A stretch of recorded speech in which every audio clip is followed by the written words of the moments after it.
예수님께서 이 땅에 오심은 하나님의 나라를 가르치시고 그 나라의 실제를 직접 보이시기 위해서 예수님이 이 땅에 오셨습니다. 그래서 마을에 두루 다니시면서 가르치시죠. 그리고 또 각생병든 자를 고치시고 귀신 들린 자를 쫓아내시고 귀신을 쫓아내시고 또 죽은 자까지 살리시는 그런 일들을 행하신 겁니다. 거기에 대해 오병이어의 기적을 보이셨죠. 그래서 하나님 나라는 긍휼히 여김을 받은 자들의 것이다 라는 것을 이야기해 주셔요. 하나님 나라는 이 세상에서 이야기하는 그 나라와 다르죠. 이 세상의 방식과 달라요. 긍휼히 여김을 받은 자들이 그 하나님 나라를 누리며 살아갈 수 있고 그들의 것이다 라는 것을 이야기합니다. 이렇게 하나님 나라를 나타내 보이신 예수님은 제자들을 세우셔서 그들도 동일하게 하나님 나라를 나타내 보이도록 하시는 겁니다. 그래서 귀신을 제어하고 병을 고치는 능력과 권위를 주시죠. 그들이 이런 일들을 행하는 자라고 하는 것을 나타내 보이기 위해서가 아니에요. 예수님께서도 내가 이런 일을 할 수 있다라는 것을 드러내 보이시는 것이 아니라 결국은 하나님 나라를 나타내 보이도록 하기 위해서 제자들에게 이러한 권위와 능력을 주셨던 거죠. 그렇게 능력과 권위를 받은 제자들이 각 마을에 다니면서 복음을 전하고 병을 고치는 일들이 많아졌습니다. 그리할 때 많은 무리들이 예수님의 제자들을 따르고 예수님을 따르게 되죠. 예수님께서 가르치시는 것, 또 어쩌면 기적과 이적을 행했던 것은 하나님 나라를 나타내 보이시기 위함이었다는 것과 같이 제자들 역시 그들이 행한 것으로 말미암아 하나님 나라를 나타내 보인 거죠. 그런데 이러한 일들을 경험한 무리들은 예수님과 예수님의 제자들을 따르는 목적이 달랐어요. 그들은 하나님 나라에 초점을 두기보다는 그 일을 행하신 예수님, 또 그 일들을 나타내 보인 제자들에게 관심이 있었고 그들을 추앙한 거죠. 저는 어제도 이 말씀을 나누면서 오늘날 우리 그리스도인들이 매우 주의해야 할 대목이 아닌가라는 그런 생각을 다시 하게 됐습니다. 지금 이 시대에 하나님 나라를 말하는 사람들이 참 많이 있죠. 그런데 그 하나님 나라를 이해하게 하면서 그 마음 중심에 소위 말하는 이런 기적과 이적과 능력이 있어야지 하나님 나라라고 여기는 자들이 많아요. 하나님 나라는 이런 기적 자체가 하나님 나라인 것이 아니라 그 기적을 통해 하나님께서 우리를 긍휼히 여기시고 그 기적을 통해 하나님 나라가 지금 이 세상의 나라와 다르다는 것을 나타내 보이신 것. 그러니까 그 일을 행한 사람이 주가 아니라 그들을 통해 하나님께서 나타내 보이시고자 하는 그 나라가 목적이라는 것을 지금 이 시대 사람들이 보다 더 분명하게 고백하고 살아야 되지 않을까라는 그런 생각을 한 거죠. 그래서 예수님은 무리들의 이러한 마음 또 이러한 현실을 보시고 사람들이 나를 누구라고 하느냐라고 제자들에게 질문을 합니다. 사람으로서의 예수, 또 어떤 기적을 나타내 보인 존재로서의 예수에 초점을 두는 것이 아니라 하나님 나라와 그 나라의 왕으로 이 땅에 오신 예수님을 바라볼 수 있도록 하기 위해서 무리들의 생각, 무리들에게 이러한 질문을 하신 거죠. 그리고 또 하나 제자들에게도 묻습니다. 너희는 나를 누구라 하느냐? 제자들이 자신들이 행한 그 기적과 또 능력, 즉 복음을 전할 뿐만 아니라 가는 곳곳마다 병을 고치는 그러한 능력을 행한 것으로 인해 제자들이 자신들이 가진 능력에 초점을 두지 않고 그 일을 맡기시고 하나님 나라를 나타내 보일 수 있게 하신 예수님, 또 예수님이 전하신 하나님 나라에 관심을 두도록 하신 것이다. 은사자 참 소중합니다. 이런 치유의 은사를 나타내 보인다든지 귀신을 쫓아내는 능력, 은사를 가졌다든지 매우 중요하고 좋아요. 지금도 그런 은사 나타나면 좋겠습니다.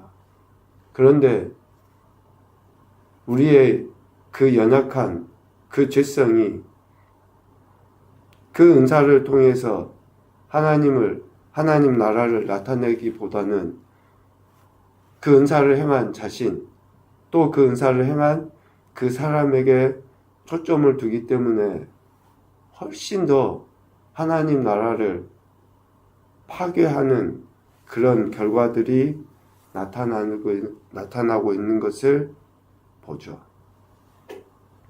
그래서 예수님은 제자들에게, 그것도 병도 고치고 또 능력도 행했던 제자들에게, 많은 무리들로부터 인기를 끌고 있는 제자들에게 이 질문을 하신 거예요. 너희는 나를 누구라 하느냐? 하나님 나라의 복음을 듣고 하나님 나라의 실제를 경험한 모든 인생들은 하나님 나라의 왕이신 예수님께서 베드로가 고백했던 것처럼 하나님의 그리스도이십니다 라는 그런 신앙 고백으로 하나님 나라를 누리며 살아가야 한다는 것을 가르치신 거예요. 하나님 나라의 복음을 들을 뿐만 아니라 그 실제를 경험한 모든 인생들은 자신이 그것을 직접 행했든지 어쨌든지 간에 그러한 사람이라 할지라도 하나님 나라의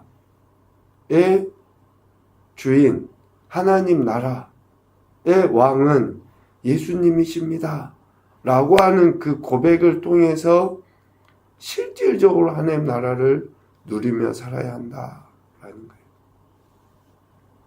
성령의 감동으로 기록된 성경을 우리가 보면서 성령님께서 얼마나 지혜롭게 성경을 배치하셨는지, 즉 사건이 이어지는지를 보시면 훨씬 더 우리에게 많은 은혜를 우리가 경험할 수 있습니다. 은혜를.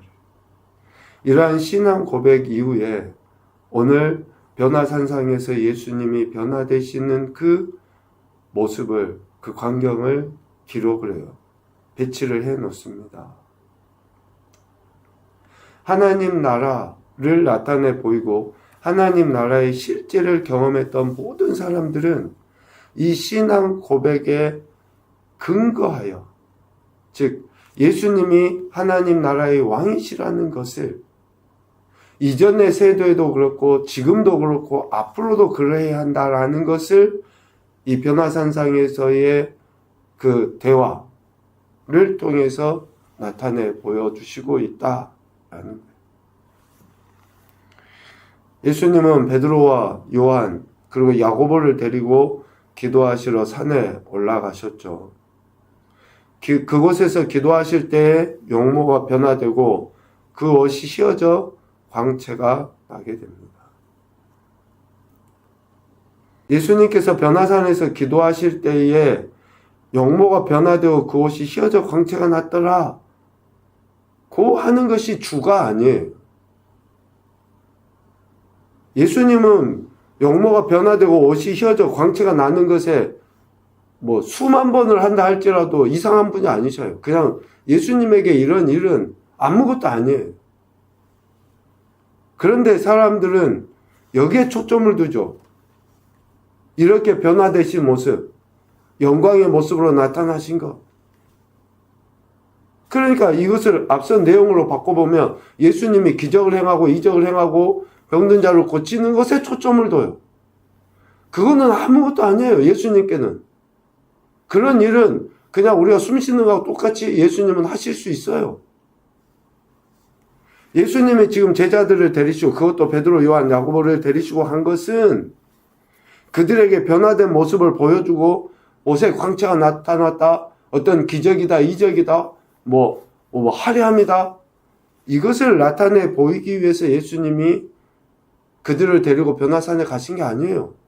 변화산에 가지 않으셔도 얼마든지 용모가 바뀌실 수 있고 얼마든지 그 옷에 광채가 나실 수 있는 분이 예수님이셔요. 여기에 초점을 두는 게 아니라는 거죠. 베드로가 고백을 했죠. 20절에 하나님의 그리스도이십니다. 이 말씀, 이 고백을 들은 예수님은 베드로가 사람이나 또 어쩌면 기적과 이적을 능력을 행한 그 사람 자체에 초점을 두지 않도록 하기 위해서 베드로가 행했던 그 일보다, 또 아니면 제자들이 행했던 그 일보다 훨씬 더 강력하고 완전하게 행하실 수 있는 분은 예수님이신 거죠. 자기들이 능력 행한 거, 그래 다른 사람 못하니까 참 대단해요. 다른 사람 은사 없는데 참 저들이 은사 있는 거 대단해요. 그러나 그들이 행한 은사는 예수님에 비하면 아무것도 아닌 거예요. 왜? 그런 모든 것이 예수님에게서 나왔기 때문에, 예수님으로부터 주어진 것이기 때문에 아무것도 아니라는 거죠. 그러니까 하나님의 그리스도이십니다 라고 하는 그 고백을 통해 다시금 베드로가 능력을 행한 자신이나 또 어떤 능력을 보여주셨던 예수님 존재 그 자체에만 목적을 두는 것이 아니라, 초점을 두는 것이 아니라 하나님 나라에 초점을 두도록 하시기 위해서 변화산에 데리고 가신 거죠. 그곳에서 예수님이 모세와 엘리야와 함께 말씀하십니다. 모세는 율법을 상징하고 엘리야는 능력을 상징해요. 그러니까 율법이든지 아니면 은사, 능력이든지 아무리 우리 인생들이, 즉 복음을 가르치든지 또 아니면 각색 병든 자를 고치는 능력을 행하든지, 모세와 엘리야가 나타내 보였던 것은 뭐예요? 하나님의 나라고 하나님 자체였어요. 그러니 베드로도, 그러니 제자들도, 그러니 지금 능력을 행하는 어떤 누구도 자기 자신이나 그 능력 자체에 초점을 두는 게 아니라 모세와 엘리야와 같이 하나님의 나라를 드러내 보여야 한다는 것을 이야기하는 거죠. 모세와 엘리야가 나타내 보인 모든 기적과 이적은 예수님을 나타낸 것이고, 예수님이 증거하신 하나님 나라를 나타내는 존재라는 것을 확인시켜 주는 거예요. 다시 한번 말씀을 드립니다. 우리는 하나님 나라를 바라보며 살아가는 거예요. 하나님 나라를 나타내시기 위해서 예수님이 이 땅에 오신 것을 우리는 믿고, 그분의 말씀을 통해, 그분의 사역을 통해 하나님 나라를 바라보는 거지, 그 일을 행한 어느 한 사람을 바라보는 게 아닙니다. 예수님 자신이 행하신 모든 것은 하나님 나라를 나타내기 위함이었던 거죠. 그래서 베드로의 신앙 고백, 즉 예수님께서 하나님 나라를 나타내 보이시는 분이라는 그 사실을 확인시키기 위해서 베드로의 신앙 고백 뒤에도 22절과 같이 인자가 어떻게 죽임을 당할 것인지를 말씀하셨고, 변화산에서 예수님께서 모세와 엘리야와 말씀을 나누시고 하셨던 그 이야기의 31절 말씀에 보면 예루살렘에서 별세하실 것, 또 어떻게 죽임 당하실 것인가를 말씀하신 거죠. 이 말씀을 통해서 하나님은 이미 구약 선지자로 하나님 나라를 나타내 보이시려고 하셨고, 예수님 자신 역시 하나님 나라를 나타내 보이시기 위해서 이 땅에 오셨다라는 것을 분명하게 이야기하십니다. 그러므로 베드로와 요한, 야고보 등 제자들은 예수님께서 하신 말씀을 듣고 하나님 나라에 대한 확신과 소망을 가져야 하고, 자신들이 하고 있는 사역을 통해서 하나님 나라를 전해야 돼요. 하나님 나라를. 그러니까 오늘 우리는 뭡니까? 이렇게 말씀을 읽고 또 말씀을 듣고 순종하고 하는 것들을 통해 1차적으로는 우리가 하나님 나라를 누려야죠. 하나님 나라를. 늘 하나님과 친밀한 교제를 나누고 상황이 어떠한지 환경이 어떠한지 관계없이 하나님 나라의 은혜가 우리 안에 있어야 되는 거. 의와 평안과 희락이 있고 기쁨과 감사가 있고, 그리고 그 나라를 나타내 보이신 예수님만을 높이는 삶, 그분을 드러내는 삶을 살아가야 하는 것이죠.